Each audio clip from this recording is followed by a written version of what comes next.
रात का आखिरी पहर था। चंदपुर गांव के ऊपर एक अजीब सा सन्नाटा था। ना कुत्ते भौंक रहे थे, ना कोई चिड़िया की आवाज, सिर्फ एक अजीब सी हवा जो एक पुराने गुलाबी पत्तों वाले पेड़ के पत्तों को हिला रही थी। इस गांव के लोग कहते थे, जब भी हवा इस पेड़ के पास से गुजरती है तब किसी औरत की सांस उसके साथ चलती है। कोई नहीं जानता था वो कौन है, पर सब कहते थे चंदपुर के तालाब में एक औरत की रूह कैद है, शायद वही है।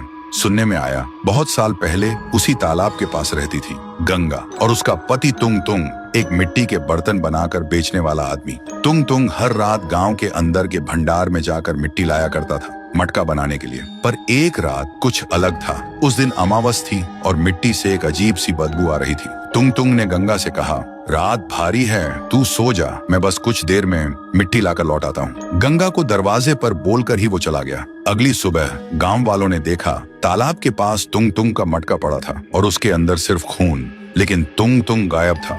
उस दिन के बाद गंगा पागल सी हो गई। रात दिन तालाब के पास जाकर बोलती, क्यों तू ले गया मेरा तुंग तुंग को, अब ले चल मुझे भी। और एक दिन उसका जिस्म भी उस तालाब में मिल गया। पर लोग कहते हैं उसकी आवाज आज भी उस तालाब के पास सुनाई देती है। कुछ लोगों ने देखा रात के तीसरे पहर में जब कोई तालाब के पास जाता है तो पानी में अपनी नहीं गंगा की परछाई दिखती है और वो बुलाती है, आजा।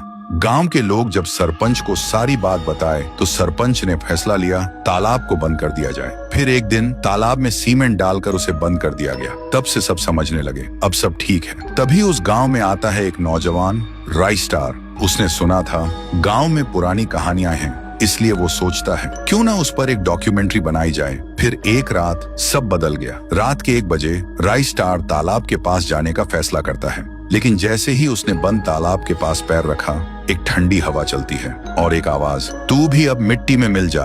राई स्टार डरते हुए पलटा। फिर जो उसने देखा उसके होश उड़ गए। तो दोस्तों, राई स्टार ने ऐसा क्या देखा जिसे देखकर वो खुद सन्न हो गया? अगर जानना है तो कमेंट करो, पार्ट 2 चाहिए।